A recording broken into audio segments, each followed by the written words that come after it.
All right, now for the abdominals. The abdominals have been through a lot during pregnancy. They got super stretched out, and that makes them very weak to the point where the brain forgets they even exist. So now in postpartum, we have to find our abdominals, literally. So your body does not have any abdominals on it unless you're consciously turning them on. So the first step toward abdominal strength is to find the abdominals, or also known as re-coordinate the abdominals. The first step to that is just learning where they are and about that they exist again.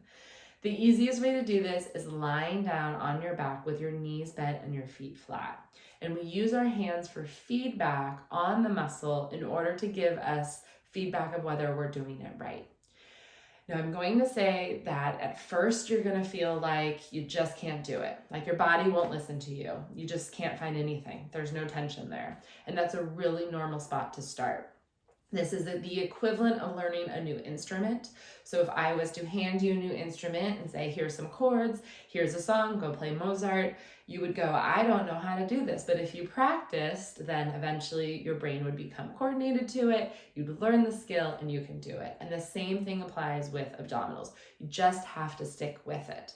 Now, this phase of strength for the abdominals is absolutely essential, because if we go into a core exercise or a core exercise class and our brain does not know our abdominals exist, then you are not strengthening your abdominals in that exercise, and likely just leading to more compensatory patterns and more pain.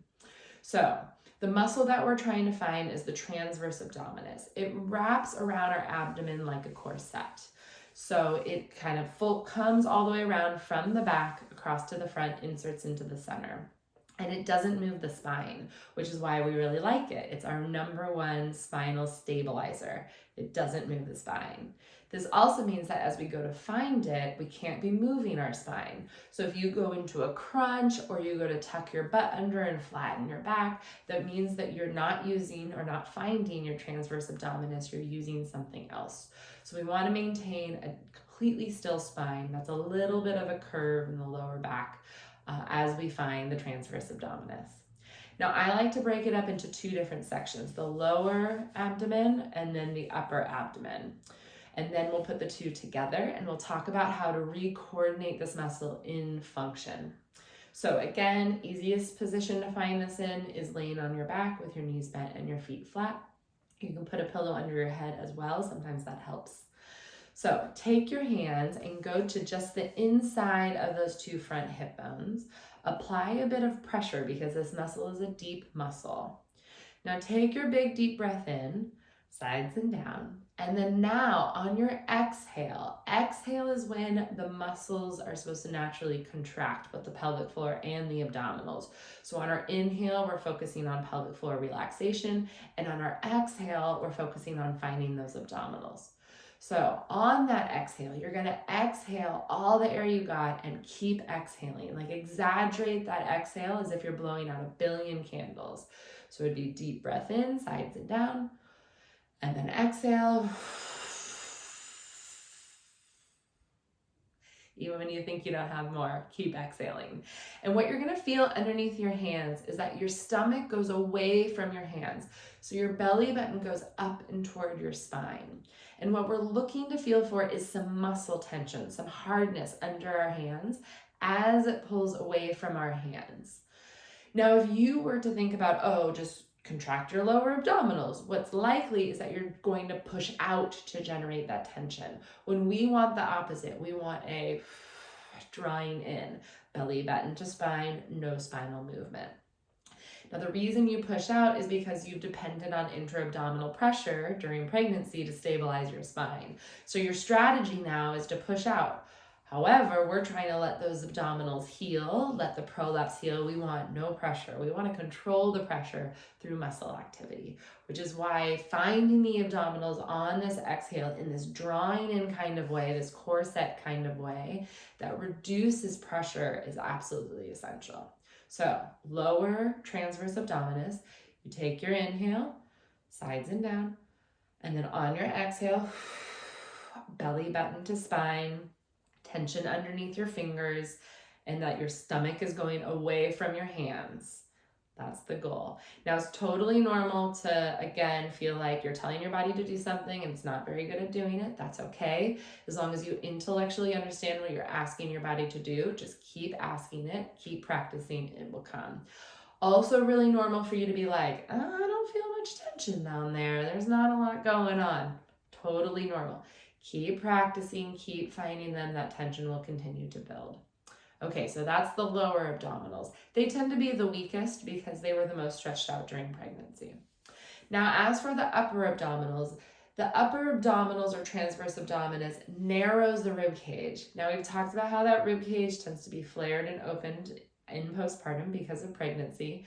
And so the transverse abdominis on the top is responsible for kind of closing that rib cage again.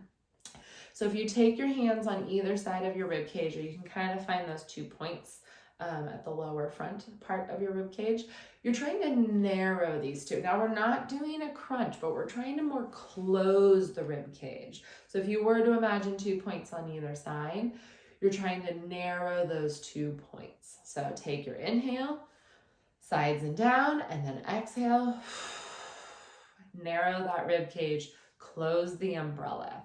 And that's going to get tension in the upper abdominals. Now, what you might find is that the second you got that top tension, the bottom just pushed out. You let complete go of the bottom, and that's really common it's a very common place to start. But the next phase is to incorporate the two. So I like to take one hand on the side of the rib cage and one hand in that lower transverse abdominis.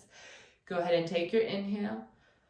And then exhale, exaggerate that exhale, belly button to spine, belly goes away from the hand, rib cage closes, kind of knit the whole thing together. It literally is a muscle corset that you're putting on, and you're aiming for tension throughout. That is finding the abdominals or the transverse abdominis.